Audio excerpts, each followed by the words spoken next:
Congressman, appreciate you joining us today.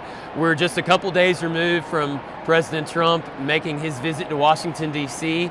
to talk to the House Republican Conference. How did that go?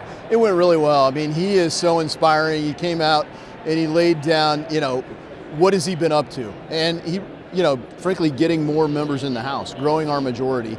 He's out there doing everything to deliver the energy. And look, there are members of Congress who bring lots of energy, and then there's people that are more low-key, low-profile. Wherever Trump goes, he brings attention to the races, and he really makes a difference. And he's helped grow our majority every time, and we really believe he's going to help us be the key to taking back the House and really growing our majority, I should say. And well, after he visited the House Republicans, he went across the Capitol and met with the Senate. It's remarkable the degree with which they've seemed to rallied around him. When you have Mitch McConnell rolling out the red carpet for Trump, that sends a strong message that President Trump is consolidated. He's really become the true leader of the party. Yeah, I think that's the big thing, is he is clearly the leader of the party.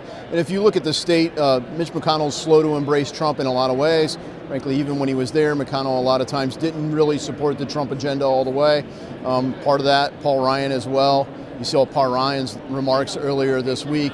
Very disappointing, but you could tell Paul Ryan wasn't supporting the agenda, and often McConnell wasn't either. And if you look, the rnc.org, you can go out and look at the GOP platform. We do not have a party platform that has been updated since 2016. And part of that is the party wasn't really ready to fully embrace Trump as the leader in 2016. They didn't think he was going to win. And in 2020, there were people that didn't want to update it. They used COVID as the reason. So finally this year, we're going to get an updated platform. And it's going to be an America First, Make America Great Again agenda, because Donald Trump is the leader of our party. It seems not only is he consolidating support, becoming the leader of the party here with everyone rallying around him, but we're here in Detroit. Look at what's going on here with the Turn Point Action. It seems like he's expanding the party as well. Yeah, absolutely. And, he drove higher turnout among all kinds of demographics. And it was the same with the Trump economy.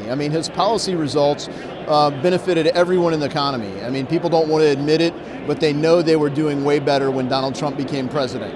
And, some people are bitter about it because they really wanted to like, Democrats or Biden or Obama or whatever.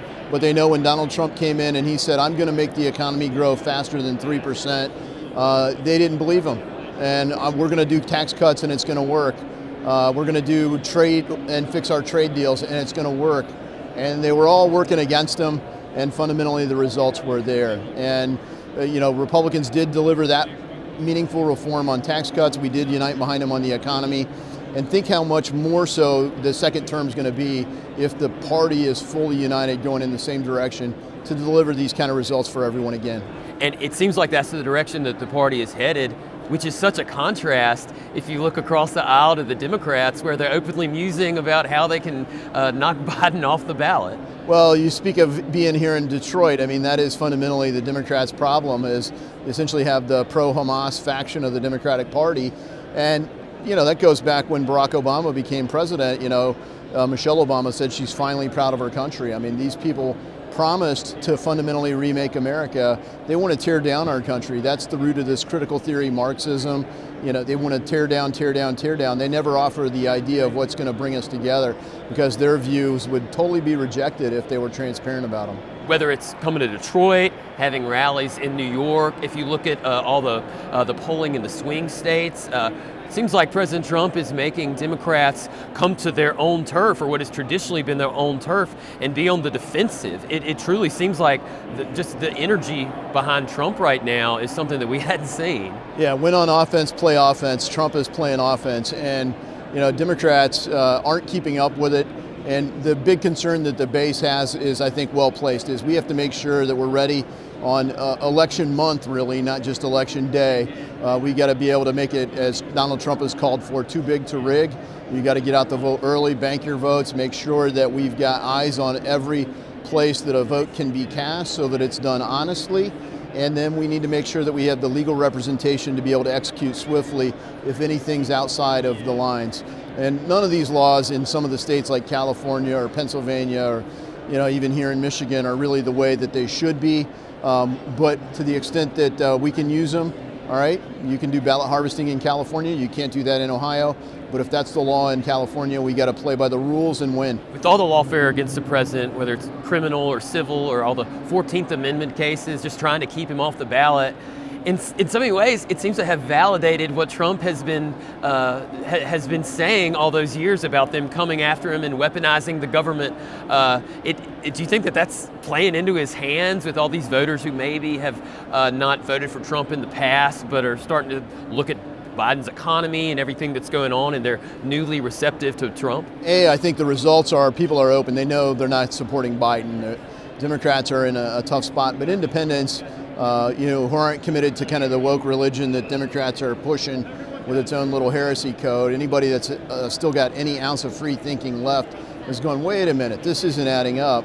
And they are connecting the dots. They watch the news and they say, oh no one's above the law. And you're like, well, no one's beneath the law either. We see what you're doing there. You've used the law really as a weapon. Now you're using it against the American people. Not just Donald Trump, though he is enemy number one for them, but you got people that show up to school board meetings, pro-life Catholics. I mean, just a couple weeks ago in Washington, D.C., they sentenced a 75-year-old woman to 2 years in jail because she was praying outside an abortion clinic. No violence, praying outside an abortion clinic. And meanwhile, in Washington, D.C., you see all kinds of crime going on. There was a woman who carjacked a car from a hospital. There's an elderly lady in the car. She drives it into a barrier, crashes. It kills the elderly lady in the car. No charges at all for the theft, for the kidnapping, and for the death that she caused of this woman. So it is clearly selective justice at best, and the reality is it's criminalized. It's targeting political enemies, and it's using the law to do it. Obviously, President Trump has been talking about what he would do to make changes throughout the government, particularly Department of Justice. What can Congress be doing, particularly the House Republicans, whether it's the power of the purse or oversight? What tools do they have leading up to January, and what should they be doing right now? Well, look, Congress has done a great job on oversight. You look at guys like Jim Jordan and Jamie Comer leading their committees. They've made these things known. Jim Jordan's committees have issued over 100 subpoenas, Comer's dozens of subpoenas. And we know the facts about Joe Biden. As one of my county prosecutors pointed out, is like if you have computer files, audio files, video files, emails, bank records, eyewitness testimony, I can always get a conviction. But you guys can't even bring a case. So the people know the situation there on so many issues. That oversight function's gone well. But people are so frustrated because they do know, and they're like, what are you doing about it? We don't have a prosecutor in the legislative branch in Congress, but we have the power of the purse. So that's why it was so consequential, frankly, to do another omnibus. I mean, when Mike Johnson said, well, the four corners couldn't agree, like we could have sent an intern to confirm that. We know they don't agree. We know that they're using the status quo as a weapon against the American people, against Donald Trump, and against us in the ability to grow our majority, to reclaim the Senate, and to get Donald Trump reelected. They're using a whole of government approach to influence this. They're flooding our country with an invasion of illegal immigration. And we were just down at the border in January, and the speaker's words were so good. He said, we're going to fund the government, but we're going to fund a government with a secure border. And unfortunately, we didn't do that. And that is the power. That's why come September 30th, we can't just fund the status quo.